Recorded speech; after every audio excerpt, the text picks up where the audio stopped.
Hello, everyone. Welcome back to the channel. Hello.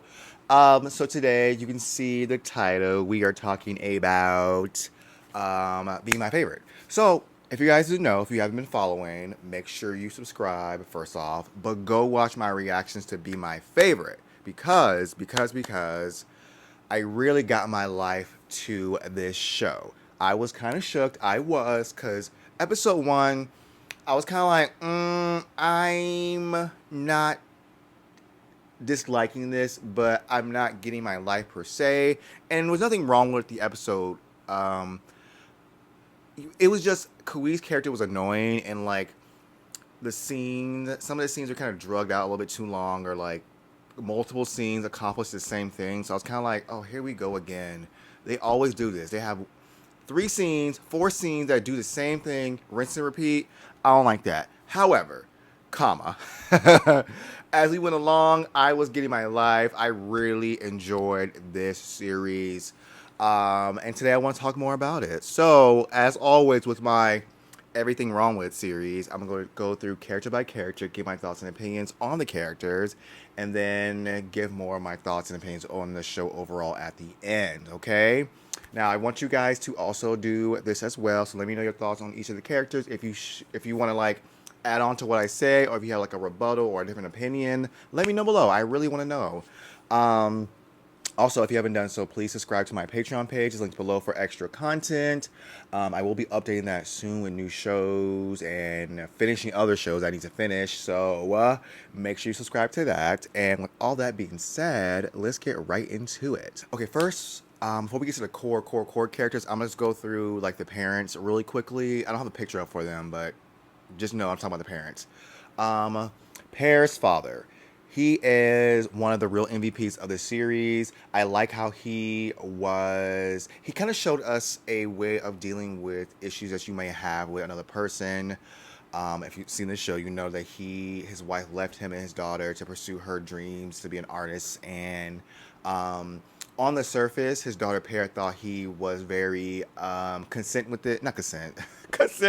Content with it. Very blasé, very kind of just, whatever. But he explained to her that he was going through it. He was angry. He felt betrayed. He went through it. All the emotions that she's going through now, he went through it, and that's why he was able to guide her to kind of come to terms with the situation and not have all that resentment and hate in her heart like he once had, because he realized it doesn't get you anywhere and it just brings you down. I was like, Father dearest, you better work. And also how he helped Kawi's father through, he's a doctor, so he was his surgeon. I just felt like he just was a great guy, and he even bonds with P Singh's mom as well. They have like a good relationship as well, so I really like that. So best dad goes to Pear's father. Now let's go to Kawi's father. He's also best dad, and he was a very relatable character. I do think it's unfortunate that all the timelines, all the realities, he doesn't make it. He does pass away, which is sad. But I do like the fact that every time he tried to like fix the past, he got close to his father, got some closure, got to bond with him more. I remember in the beginning he was trying to go back to get with Pear, but then he realized what's more important, which is his father. So he wanted to save him, but in turn spent more time with him. We got to know why he had passed away initially, but because he didn't get that surgery, because he didn't want to burden his son and vice versa. And we got to like learn more about Kui through that situation. Also, I thought it was very touching when Kui called him, was like, "Hey, Dad, I'm about to do music again," and he was so excited. He looked at a picture of his son who used to play music, and at that point, we didn't know Kui was into music at all. So that moment, that scene kind of gave us more context. Like, oh, he used to do this, and now he obviously stopped, because we didn't know he was into music up until that point. So I really like that. Yeah, so he's another best dad in the series. Okay, so now we're gonna go to P Sing's mom. I actually like her. I understand why P Sing thought she might have been dismissive towards his feelings and what he wants and what he needs, but in my opinion, she didn't do none of that. She was being very practical and realistic, and gave him the what's what about the world, and not to put your eggs in one basket kind of vibe, and she has been missing, going on business trips and stuff, so she's not really around that much. But at the end of the day, she was not trying to go against P-Sing's happiness like he thought she was. In my opinion, maybe something, maybe I'm not getting the context, but she seemed like she was practical, logical, but she was not about to, step on his happiness, his potential happiness. You know what I mean? I like her. I like her how she when Koei called her and was like, "I love your son," and da da da, and she was like, "Boy, he over here playing with you.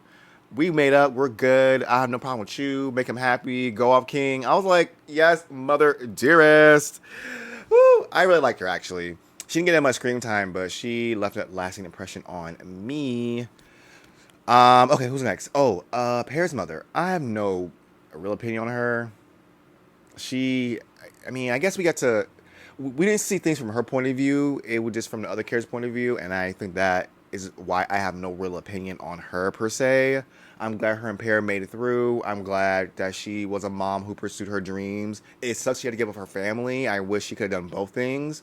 But I'm glad they come to terms with the situation. I'm glad they kind of, got past it, because that family trauma is real. It lasts. Like, Pear was going through it. She was crying. She was upset. She was angry. It was a lot. So I'm glad they kind of shut that chapter on their dynamic, because Pear really needed that. Okay, so let's get to our main. Okay, so we're gonna talk about Not. It's our first character. We're gonna talk about the main crew. As all of you have noticed, I do not like Not at all. He is a jerk. I don't like the whole hazing, bullying archetype, especially when they're doing that stuff, but also acting like they're your friend. The way he was acting like he was PC's friend, acting like he was Kaui's friend for a slight moment. I don't like that. No, man, Miss Pam. I do like an antagonistic character. I like that he was antagonistic towards whoever. I don't know if I love to hate him. And I think if they would have gave him more of a backstory, I would have loved to hate him. Like, yes, you're a jerk and I do not like you, but I see why you do the things you do. At the same time, I don't need a redemption. I want to know the reason why he does stuff he does, but I don't need to redeem him at any point. Like, it would have been, I guess, nice in some ways to redeem him and he got better, especially because he tried to out the boys and break up Kauai and Pear, and especially when he shoved Quan. I was like, count your days, ho, because you're pissing me off. I really disliked him. Now, I don't think he's one of those characters you dislike that you want out of the show. I think he served his purpose as an antagonist. I don't like him as an antagonist. I just wish he had a reason for his actions. I really wanted a backstory or more of a plot line, because he did get lots of points of view in the show. We saw him with Pear, we saw him with Quan, we saw him outside of our main leads. But we don't get to really dive deep into why he's, and I would like to know why the other characters entertain him as long as they did. I know P-Sing kind of kicked him to the curb, and Pear got him together a few times, but I wanted more to be done, because he was out here wilding. When he was bullying Kauai, when he was trying to, out them, I just feel like y'all need to get on him a bit more. And I wish he would have, I don't want him to ruin their lives, but I wish he was doing more to them so they can kind of go back and forth. I wish he would have got the little time machine thing and started messing things up. Kind of if you've seen that Cinderella, A Twist in Time, Lady Tremaine went back in time and changed things. Imagine Not got the thing and he was causing chaos, but their love found a way and broke the spell, whatever the case may be. That would have kind of lit. And we really should have got our comeuppance with him. That would have kind of crazy, right? I'm kind of glad they didn't do that, though, because that would have been really sad. But I wish the story had a bit more meat at the end of the series, because those last few episodes I didn't really care for. So I was like, it would have been great if we had Not doing some crap to kind of cause, some chaos. But yeah, that's Not. Next we have is Max. I really like this character. Every time, because he was out here getting everybody together, being a mentor, being a friend. I was like, Max, you're the real MVP, and having a queer character be that way, I just appreciate it so much. Now, with that being said, I think it's unfortunate that he didn't get his own plotline. He serves everyone's narrative but his own. Now, I don't need a relationship plot line with him, but it would have been nice to see a professional plot line with him. And what I mean is, because you saw in the future he was Kui's like manager guy. It would have been great to see him kind of do PR, public relations, because he seems to be very personable and very he has that charm to him. He has a positive outlook on life, but also realistic. It would have been nice to see him try to go for a goal beyond that coffee shop. That could have been one of his obstacles. We could have seen him overcome and like really get through. And maybe Kui could have been his supporting in his narrative, like he was for his. You know what I mean? That would have been really nice. But with that being said, I do think he's still a great character. I really like him, and the message he gave a few. I don't know if a few, but he gave like a very pro queer speech at the rally. He gave Kui advice on intercourse and how to go about doing that. He was PCing's guide to the queer world when he really needed someone. So Maxiana really came through, and I really, really like him. Next, we have his pair. Oh, I adore me some Pear. She was assertive. She was kind. She was proactive. She was complex. She was all the things I needed in a female lead in a series. Oh my gosh. She was not here for not nonsense. She got him together. She thought he was a loser and pathetic. She didn't want to go against her bestie and try to date him when he tried to holler at her. He didn't, even though she was kind of mad at the boys, she was like, please do not out them. Do not spill their tea. They're probably going through it. You don't know what's going on with that. She was really out here for everybody. When Kui's dad was, sick, she came through with her father. When he was in the hospital, she came through. Like, I adore her, and I love that she got her own narrative with her, like her storyline with her mom and how she feels, her resentment towards her mother, but also her anger towards her dad for being so chill about it, seemingly so chill about it. Like she was so complex, and I love it. And I also am gagged at one of the timeline she was in. She was marrying a knot. It got really messy. She got really messy. Like I know, she really liked PCing, and like that's her childhood best friend, and like in the main timeline, the first timeline, she was gonna marry him, and then again he was cheating on her. He kissed Kui in the second one, and then ultimately they didn't go that route of being together, which I really like. I'm glad we got that nipped in the bud. But she remained his best friend, his good Judy. She was a real MVP for both of them, and I really love that. And I do like the fact that in one of the timelines where she is with Kui, she ends up leaving him because he is not doing what she wants for herself, that she wants to be married, and they've been together for years, and he ain't doing that. That's one thing she wants, and she's like, you know what, I'm about to bounce. I'm not happy with this. I'm leaving. And yes, Miss Mothers, I'm so sad that your relationship fell apart, but I'm glad you did what you need to do for yourself, because you need to do what you do for yourself, and I love that. I love that for her. And then in the new timeline, she does find her one true pairing, and she still has her besties, and I love that. I love that. She is so great. I really love Pear. Queen behavior all day. Next we have is PCing. Okay, so PCing is one of the more likable characters in the show. I love his like coming out queer awakening moment in this show. His storyline was done very respectfully, and I really appreciate that. Now I will say there's some things I'm upset about when it comes to him. One, it seems his narrative is just to get with Kui. Like, he loves him and wants to be with him, and he's in all the timelines he pines for him. Not the first timeline, but the second one where he comes in kissing him, and then the other timeline where he waits around for him. He's been waiting around for him. Now we do see how he gets put up with Kui's inconsistency and hurt on the regular, and I wish he would have cut ties with Kui at multiple points in the narrative, because I was like, he out here playing you, and he says some sweet nothings, he apologizes, and don't get me wrong, I'll get to Kui and I like him, but like, but I just wish he was a little bit more like, stop doing this to me, I'm not tolerating this anymore. I wish he was more like that. Also, it would have been nice to kind of see something else going on with him, because he was a DJ, and we never learned why he was a DJ or what he's going to do with that in the future, how he wants to go about doing that. Him showing Kui his passion would have been really nice. They kind of made them connect a bit more with something he wants to do. It would have been kind of great. And I remember, I remember episode 1, I believe, where we saw him playing basketball, and I honestly thought that was a waste of time, filler, and I was like, why are we here at the basketball court? We follow him into the locker room, now to the basketball court, back to the locker room, whatever the case may be, and I'm like, I doubt this is coming up later on in the show, and it did. I don't think he played basketball again after that. But people in the comments were saying like, "Oh, the point of the scene is to show them playing basketball." Why? What is really shown to us is something important to him is the DJing.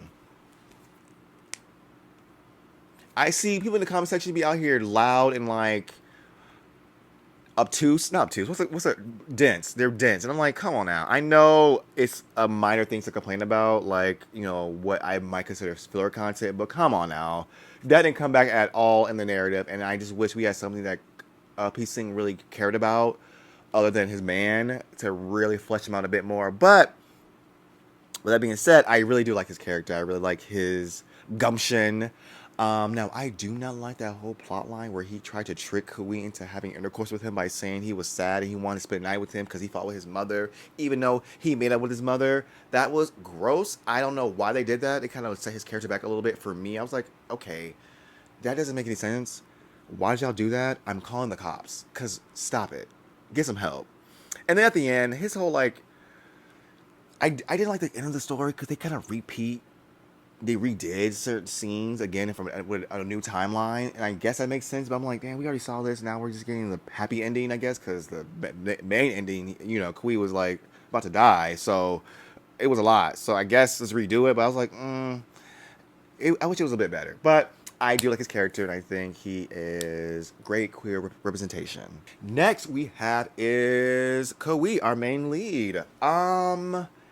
I think that we come full circle because I thought he was annoying, and I still think he is annoying. He got on my nerves absolutely all the time, but I like him. Like, he was such a stand-up nice guy. He just couldn't manage his emotions, and he was trying to get better. That's why I kind of was like, oh, I really like him. He is what you may call flawed, but he's out here trying to make things right, do things better, and he makes mistakes and tries to rectify the mistakes. You know what I mean? I really appreciate when characters can see their pattern of behavior and kind of be like, okay, I don't want to do this now. I want to fix this. Now, the whole time travel thing kind of brings that on the forefront really heavy because he has to actually go back in time and change things. But I did notice that sometimes he wouldn't go back in time. He would try to fix what he messed up in that moment in the narrative already set out rather than using the time thing to go back and switch it up. I do appreciate that. I love that he got to bond with his father again. He kind of got his priorities straight a little bit more. I realized that he isn't necessarily malicious when he, does piecing wrong. He's not malicious. And even realizing that, even though he has his dream career and he has, because, he got his groove back with the music and his new timeline, he was a big star. But he realized that maybe that wasn't everything he wanted, and he wanted a love in his life, and he lost the love of his life, Pear. And also, he lost piecing, even though piecing came back to him in the end of that one timeline with the music when he was a music star. But he realized that he really is not doing right by people all the time, and he's losing focus on what's important to him, and he ends up alone again. Doesn't matter what timeline it is, he's still alone, and he's like, I gotta do right by the people who are meaningful to me. Even in that main timeline, or the new timeline when he's a musician, he was kind of a jerk to Max. Even though they made up and that's his bestie again, he still was kind of a jerk to him, and he was like, I'm not sure if he got a whiff of that during that timeline, but we saw him being a jerk to Max a little bit. So I like to think he went back in time to fix things with Max too, because don't play Max. He's the best boy. Okay. Now the whole plot line of him not wanting to bust down or scared to bust down was weird to me. He established he's able to communicate with Piecing and be more mature about what issues that he may have. So that episode 10 in the second half kind of regressed his character to when I didn't like him when he was being a bumbling fool and can't communicate. It was odd and I did not like it. Not one bit. And them being all mad at each other at the theme park and them not showing that they talked about his reservations on being intimate was odd. I was like, y'all did all that. And the obvious plot line in this is he's scared for homoerotic intercourse and he does not know how to express that to his man. So he's acting like a jerk and acting scared and all these things. it made sense for him to talk about those things with his man, but we never saw him do that. He just told he's saying he's okay with them busting down, and they did, but he didn't explain why he was acting a fool all day. At least now on camera. Off camera he did probably, but now on camera, so I was kind of like that was weak. Um, but at the end, I still like his character. I like his character. I like his journey. It was very entertaining to watch. I think Chris did a good job with acting. Like I was like, not Chris acting like a bumbling fool, not Chris acting like unsure of himself. And it was odd because he is presented as an underdog, but we see, Chris's perfect teeth. I was like, excuse me. I'm not saying underdogs can't have nice teeth, but his teeth were like billionaire teeth. Like he got money, and I'm like, okay. I'm not saying get his teeth dirty, but they could have did something because he looked a little bit too pristine and too well off to be out here, underdogging. You know what I mean? But anyways, I did come around to him. I think about episode 3 and 4, I was kind of like, all right, I'm with you. Especially when Not was acting a goddamn fool, playing these games, punking him. I was not with it. I was like, you putting up with too much. I'm glad you got Pear. I'm glad you got Peace now. I'm glad you got Max. I'm glad you and Max worked things out. I really love that. Like, he made amends with his friend. I really do appreciate that. That was everything. And yeah, you're a good main character. All right. I did realize I forgot to talk about Quan. I wish we had a better storyline with her. I wish she was such a doormat in the whole narrative. And come on, baby girl. She deserved better. I'm not saying we need multiple episode storyline with her, but we could have at least two plot lines. Her dealing with Not, and then her coming to terms with that a little bit more. Maybe seeing why she just wants to deal with someone who disrespects her on a regular basis.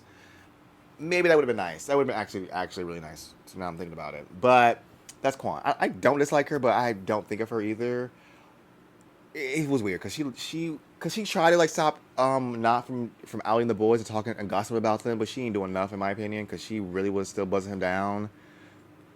Despite that, I was like, okay, girl, are you really about the gays, or are you just kind of, and you didn't want to lose your man, so that's more important, even though he's trash? I don't know, Quan. What's going on there? But yeah, overall, I really enjoyed the series. Like I said, the last few episodes were not my favorite. I really wish they did something different. And even though I would normally think that would bring down the show for me, it doesn't, because everything else in between, I really, really, really, really enjoyed. I really enjoyed this show. And I can't wait to see what this director does with other stuff. I think they did a good job. It was very boys love, but it came from a more queer eye space. It didn't seem like it was made by women for women, if you know what I mean. It seemed like it was made by someone queer wanting to be authentic and show the struggles and the triumphs of queer individuals. And I just think that is precious.